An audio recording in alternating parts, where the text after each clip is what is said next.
The rain is still pouring in here in Butterworth. The rain is still pouring in here in Butterworth. We are right now at the Skate Informal Settlement, where a number of people have been moved to safer places in different halls across Butterworth because of the floods that have ravaged their lives.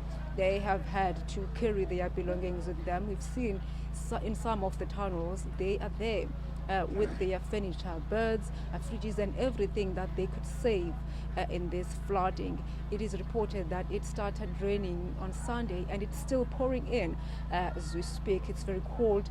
The temperatures are very, very low, which now makes it more difficult for the people that are here in Skate Informal Settlement. But at the present moment, let us bring in Bongani Manyoni, who's one of the residents who himself knows exactly the extent of the damage here. Bongani, thank you so much for joining us. Khawusicacisele ngomonakalo. Siyayazi into yobana wena ude wathutha abantwana bakho wabasinqamakho. Ngibingelele abantwana ngibathathe ngabasa ezilalini eMthwako Nqamakwe because of i-crisis esikuyo yemvula. Sibone nje kusena amanzi esenyuka emikhukhwini nami ngabona kungcono ukuthi ngoba asengagcine wise uDonga angithatha abantwana ngibasezilalini for i-safety. I-bridge esiwela kulo liyambili alikho libonakala. Asazi ukuthi kwenzekeni ngoba mhlawumbe sisuspect ukuthi ngoba idami leli ligcwele udaka lingombiwa for many years, so amanzi afike angathola indawo yokuhlala zinze edlula ngomlambo azodala le crisis ebantwini.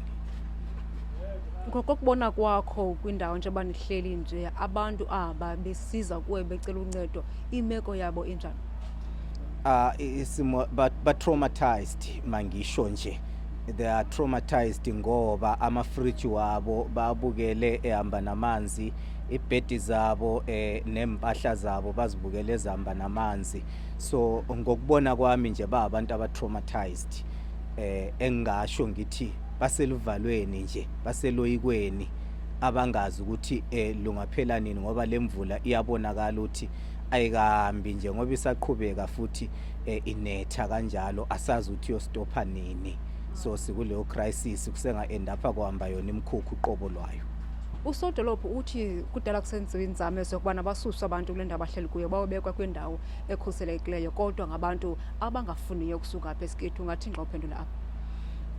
Umlomo kaSodolopho uyiqiniso empeleni. Abantu kudala ezami kubasusa ukuthi makawubabeka on the other side yakuCentani, of which now eindawo engaphephanga ngoba ayiphephile le ndawo athi uyobeka kuyo abantu. Indawo engayifanisa nje ngentaba, induli nje eyintaba enkulu engathi makuqhamuka umoya omkhulu njengoba sibe necrisis yomoya omkhulu nenkanyamba, ila abantu abangahamba khona futhi bengalimala. Ngasho nje ngithi bengashona because imkhukhu yabo ingababotshoza lapha kule ndawo Sodolopho athi ubayisa kuyo. Yingakho abantu bathi abezukwazi ukuhamba, bafuna ukuphuma kule ndawo abaya kuyo bayongena ezindlini, of which uSodolopho akathethi lonto. uSodolopho uthi mabaqhaqha imkhukhu yabo, amazenke wabo bahambe nawo baye wabethelela kule ndawo. Bathi abantu cha asilapho ke ngoba kusho ukuthi uyasibulala ngalendlela osho ngakhona iphi service delivery yabantu for all these many years esezedlule. Ngiyabonga.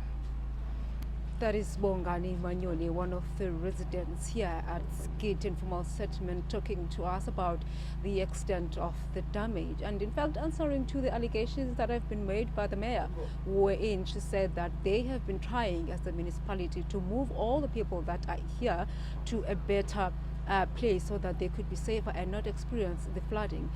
He is saying that in actual fact that on its own that place is not safe for them, and as well as the fact that the mayor is not alluding to the fact that he, according to Bongani Manyoni, she told the residents here to move with their shacks so that they can rebuild in that vacant land that has been found for them. But that is exactly what he says they are against. Back to you in studio.